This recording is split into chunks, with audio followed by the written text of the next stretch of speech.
Hello everyone, welcome to Portugal immigration diaries.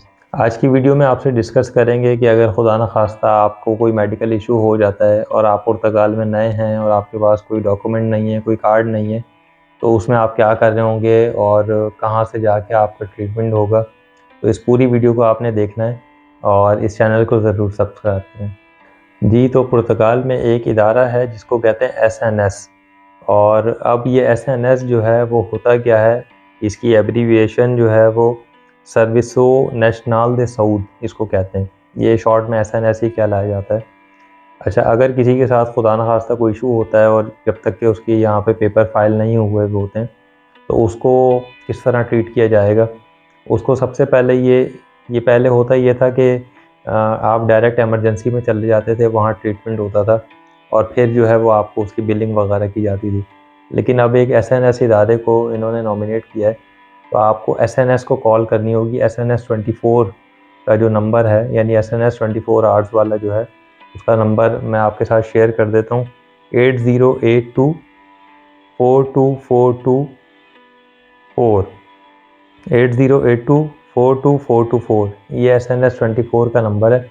इस पे आप कॉल करेंगे और एक छोटा सा 1-2 मिनट के लिए वो आपसे पूछेंगे कि आपके साथ क्या मसला हो रहा है।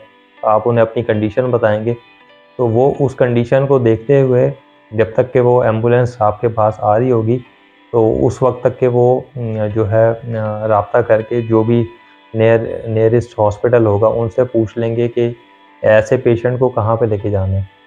तो वो जो हॉस्पिटल है वो बता देता है कि आप इस पेशेंट को उस हॉस्पिटल में ले जाएँ, इस हॉस्पिटल में।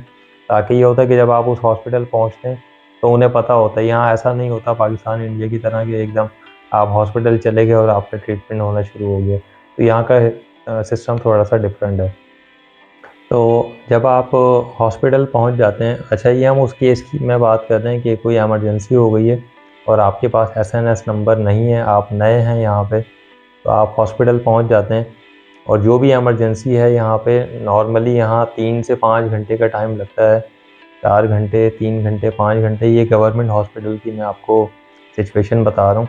अनलेस कि अगर कोई ऐसा इशू ना हो कि आपका कोई जीने मरने का मसला हुआ हुआ है, तो आपको फ़ौरी तौर पे एंटरटेन किया जाता है। अदरवाइज़ आप ये सोच के जाएँ कि आपका जो इंडिया पाकिस्तान वाला सिस्टम है वो यहाँ नहीं है, आपको वेट करना पड़ता है। चाहे आप बुखार में हो, किसी भी कंडीशन में हो, आपका पेट दर्द है, दाँत दर्द है, कुछ भी है, तो आपको इतना टाइम वहाँ वेट करना पड़ता है। उसके बाद वहाँ पे डॉक्टर आते हैं और वो आपको चेक करते हैं। इसमें भी 2 सिनेरियोज़ होते हैं। एक सिनेरियो ये है कि अगर आपको एडमिट करना होता है, तो वो आपको एडमिट कर लेते हैं और जो भी मेडिसिन वगैरह होती है, जब आप हॉस्पिटल के अंदर आ गए, तो वो सारी की सारी फ्री ऑफ कॉस्ट होती है। यानी आपको डॉक्टर ये नहीं लिख के देगा कि आप ये इंजेक्शन वहाँ से ले आएँ फार्मेसी से और आपको लगेगा, वो अंदर जो भी ट्रीटमेंट हो रहा है वो फ्री ऑफ कॉस्ट होगा।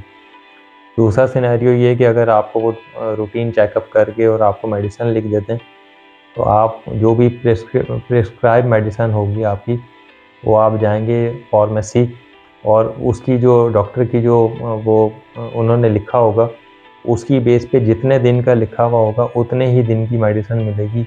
आप ये नहीं कह सकते कि मुझे 2 दिन की और कर दें इसको। तो ये एक चीज़ है जो कि पाकिस्तान, इंडिया से जो लोग आते हैं उन्हें पता नहीं होता। ये चीज़ें, इसका आपने ख़ास ख़्याल रखना है कि अगर कोई ऐसी मेडिसिन लेते हैं, तो कोशिश करें कुछ आप अपने साथ ले आएँ और जो रूटीन की यहाँ पे बीमारियाँ होती हैं नज़ले, खाँसी की, बुखार के लिए। वरना यहाँ का जो प्रोसेस है वो मैं आपको इसलिए बता रहा हूँ कि आपको यहाँ जब आप आएँगे तो आपको परेशानी ना हो। तो उसमें ये है कि अगर आपको जब एडमिट कर लेते हैं, ड्रिप लगनी है या कोई भी चीज़ होनी है, इंजेक्शन लगना है, वो सब कुछ हॉस्पिटल की तरफ से होता है। और अगर वो कुछ लंबे टाइम के लिए भी आपको एडमिट करते हैं, तो इवन कि वो खाना भी आपको जो है वो यहीं से मिल रहा होता है। बस आपको उन्हें ये बताना होता है कि आपको वो चाहिए, यानी वेज चाहिए या नॉन वेज चाहिए। तो ये यहाँ का, और इसमें वो अवॉइड करते हैं कि कोई आके रुकने का यहाँ कोई सिस्टम नहीं होता। मिलने अगर आना चाहे तो आए, लेकिन यहाँ रुकने के लिए कोई ऐसा नहीं है कि अटेंडेंट साथ में रुक रहा हो।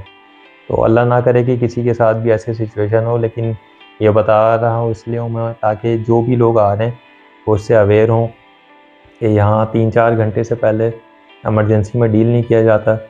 और अगर आपको मेडिसिन दी जाती है तो सिर्फ उतने ही दिन की जितनी लिखी हो। अगर आपका एसएनएस नंबर बना हुआ है तो एसएनएस नंबर के बनने के बाद आपको जो मेडिसिन है वो 30% डिस्काउंट में मिलती है। अगर 100 यूरो की है तो वो 70 यूरो की मिलती है। और वही मेडिसिन अगर आपको लॉन्ग टर्म चलनी होती है तो फिर आपका जो फैमिली डॉक्टर है एसएनएस के बाद आपको मिलता है, तो वो आपको लिख के देता है। तो फिर वो उस तरह की अगर बीपी की या डायबिटिक की कोई आपको मेडिसिन लेनी होती है लॉन्ग टर्म की, तो वो फिर मिलती होती है। तो इस वीडियो में इसी हवाले से था, इमरजेंसी के लिए अगर कोई यहाँ आते हैं तो क्या यहाँ पे सिनेरियो हो रहा होता है। तो हमारे चैनल को ज़रूर आप सब्सक्राइब भी करें, वीडियो को लाइक करें। कुछ पूछना हो तो ये नीचे ईमेल एड्रेस दिख रहा है, पुर्तगाल इमिग्रेशन डायरी@gmail.com, इस पर रब्ता कर सकते हैं और हमें सपोर्ट करते रहें। शुक्रिया।